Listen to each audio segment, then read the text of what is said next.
Hi friends, അപ്പോൾ എല്ലാവർക്കും പുതിയൊരു വീഡിയോയിലേക്ക് സ്വാഗതം കേട്ടോ. അപ്പോൾ നമ്മൾ ഇന്ന് പോയിട്ട് നമ്മുടെ ഇപ്പോൾ ഇറങ്ങിയിട്ടുള്ള വാഴ എന്ന് പറഞ്ഞിട്ടുള്ളൊരു മൂവി ഉണ്ടായിരുന്നു കേട്ടോ. അടിപൊളി പടമാണ്. അതിൽ എടുത്തു പറയേണ്ട കാര്യം എന്ന് വെച്ച് കഴിഞ്ഞാൽ ഇതിൻ്റെ സ്ക്രിപ്റ്റൊക്കെ എഴുതിയ ആളില്ലേ, ആൾക്കാണ് പ്രത്യേക ഒരു നന്ദി പറയേണ്ടത്. കാര്യം എന്ന് വെച്ച് കഴിഞ്ഞാൽ തിയേറ്ററിൽ പോയിട്ട് വളരെ ഹാപ്പി ആയിട്ട് ഇറങ്ങിപ്പോകുന്ന സിനിമകൾ വളരെ കുറവാണ്. എന്ന് വെച്ചാൽ പടം കഴിഞ്ഞു വന്നു കഴിയുമ്പോൾ ഉള്ളിൽ ഇങ്ങനെ ഒരു സന്തോഷം നിൽക്കുന്ന പടങ്ങൾ, അല്ലെങ്കിൽ കൊച്ചു കൊച്ചു ഓർമ്മകൾ നിൽക്കുന്ന പടങ്ങൾ വളരെ കുറവാണ്. അപ്പോൾ അങ്ങനത്തെ ഒരു പടമാണ് വാഴ എന്ന് പറഞ്ഞിട്ടുള്ളത്. ഈ ബാക്കിൽ കാണുന്നുണ്ട് കണ്ട വാഴകൾ. അപ്പോൾ വാഴ എന്ന് പറയുന്ന പടം നല്ലൊരു പടമാണ്.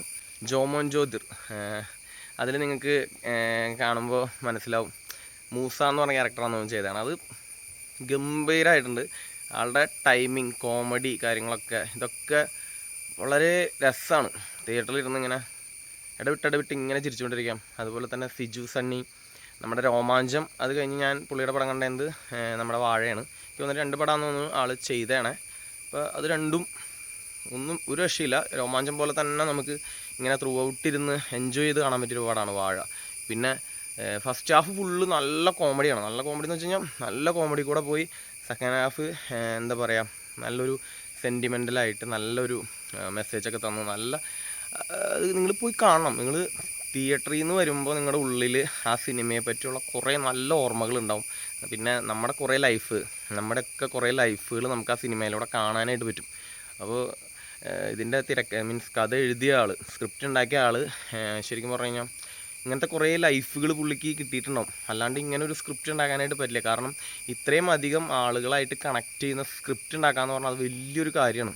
അത് ആൾക്ക് സാധിച്ചിട്ടുണ്ട്. അതിൽ 100% നീതി പുലർത്താനായിട്ട്. അതുപോലെ തന്നെ നമ്മുടെ സിനിമയുടെ സംവിധായകൻ, അതുപോലെ എല്ലാവരും സിനിമയിൽ അഭിനയിച്ചിരിക്കുന്ന എല്ലാവരും, കുറേ ആളുകളുണ്ട്, സീനിയർ ആർട്ടിസ്റ്റുകളും അതുപോലെ നമ്മുടെ പുതിയ ആളുകളൊക്കെ വന്ന് അതിൽ അഭിനയിച്ചിട്ടുണ്ട്. അതൊക്കെ ഗംഭീരമായിട്ടുണ്ട്. ഞാൻ കുറേ നാൾക്ക് ശേഷം ഒരു റിവ്യൂ പറയുന്നത്. അപ്പോൾ നല്ല പടങ്ങളുടെ റിവ്യൂ എന്തായാലും ചെയ്യണമെന്ന് ആഗ്രഹമുള്ള ഒരാളാണ് ഞാൻ. അപ്പോൾ വാഴ മസ്റ്റ് വാച്ച് തിയേറ്റർ എക്സ്പീരിയൻസ് ആണ്. എന്തായാലും ഞാൻ 2ാമത്തെ പ്രാവശ്യം പോവും. ഇന്ന് രാവിലെ കണ്ടു. ഇനി എന്തായാലും പറ്റുകയാണെങ്കിൽ ഫ്രണ്ട്സായിട്ട് പോയിട്ട്, ഞാൻ ഒറ്റയ്ക്ക് പോയിട്ടാണ് പടം കണ്ടത്. ഒറ്റയ്ക്ക് പോയാലും പടം വളരെ എൻജോയബിൾ ആട്ടോ. ഞാൻ ഒറ്റയ്ക്ക് പോയ ഒരാളാട്ടോ. കുറച്ച് പേര് പറയുന്നുണ്ടായിരുന്നു ഫ്രണ്ട്സായിട്ട് പോകണം എന്നൊക്കെ. ഒറ്റയ്ക്ക് പോയാലും ഫ്രണ്ട്സായിട്ട് പോയാലും ഗംഭീരമായിട്ട് എൻജോയ് ചെയ്യാൻ പറ്റുന്ന പടമാണ്. അപ്പോൾ ഞാൻ എന്തായാലും എൻ്റെ ഫ്രണ്ട്സായിട്ട് വൈകിട്ട് പോയിട്ട് ഒന്നും കൂടെ കാണുന്നുണ്ട്.